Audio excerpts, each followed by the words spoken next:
ഒരു പരിചയമില്ലാത്തവർ വിളിച്ചിട്ട് ഇന്നും മാറണം എന്നല്ലല്ലോ പറഞ്ഞത്.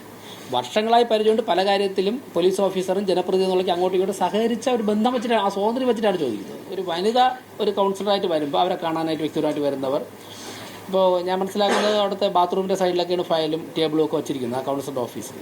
മധുചേട്ടൻ പുരുഷനായതുകൊണ്ടും അദ്ദേഹത്തിന് അത്യാവശ്യം പ്രാഥമിക കൃത്യങ്ങളും കാര്യങ്ങളൊക്കെ ചെയ്യാനൊക്കെ അവിടെ തന്നെ പോകാനുള്ള വീടൊക്കെ അടുത്തുള്ളത് കൊണ്ടൊക്കെ തന്നെയാണ് അദ്ദേഹം ആ ഓഫീസ് ഉപയോഗിച്ച് പോയത്.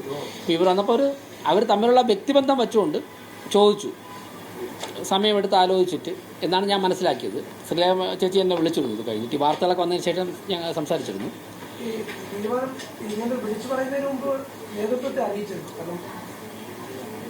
പിന്നെ അല്ല, അങ്ങനെയല്ല ഫനകാത് ഇപ്പോൾ എല്ലാ കാര്യങ്ങളും അങ്ങനെ വേണമെന്നില്ലല്ലോ.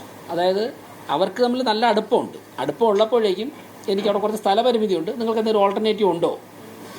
ഒരുപക്ഷെ പീരീഡ് അസംബ്ലിയുടെ കഴിയല്ലേ, അതൊക്കെ മനസ്സിൽ വെച്ചിട്ടായിരിക്കും ചോദിച്ചത്. അതിന് അല്ല അത് ഇപ്പം ഞാൻ നിങ്ങളോട് ആരോടെങ്കിലും വ്യക്തിപരമായിട്ടുള്ള അടുപ്പം വെച്ചിട്ടൊരു കാര്യം ഇങ്ങനെ സാധിക്കുമോ എന്ന് ചോദിക്കുമ്പോൾ അതിനൊരു വിവാദമാക്കും, അതിനെ ആ തരത്തിലേക്ക് കൊണ്ടുപോകണോ വേണ്ടോ എന്ന് ആലോചിക്കുന്നത് നിങ്ങളാണ്. അദ്ദേഹം അത് ചെയ്യാൻ പാടില്ലായിരുന്നു. വ്യക്തിപരമായ സൗഹൃദം വെച്ചിട്ട് ഇങ്ങനൊരു ബുദ്ധിമുട്ടുണ്ട്, അതിനെന്തെങ്കിലും ഓൾട്ടർനേറ്റീവ് ഉണ്ടോ എന്ന് ചോദിക്കുമ്പോൾ ഒരു പരിചയമില്ലാത്തവർ വിളിച്ചിട്ട് ഇന്നും മാറണം എന്നല്ലല്ലോ പറഞ്ഞത്. വർഷങ്ങളായി പരിചയമുണ്ട്. പല കാര്യത്തിലും പോലീസ് ഓഫീസറും ജനപ്രതിനിധികളൊക്കെ അങ്ങോട്ടും ഇങ്ങോട്ടും സഹകരിച്ച ഒരു ബന്ധം വെച്ചിട്ടാണ്, ആ സ്വാതന്ത്ര്യം വെച്ചിട്ടാണ് ചോദിക്കുന്നത്. ഇല്ല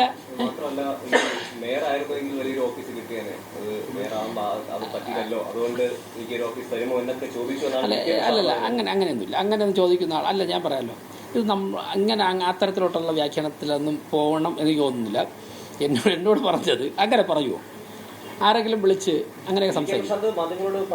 അല്ല, അതൊക്കെ ആളി കത്തിക്കാൻ വേണ്ടി പറയുന്നതാണ്. നിങ്ങൾ അതൊന്നും വാർത്ത കൊടുക്കണ്ട.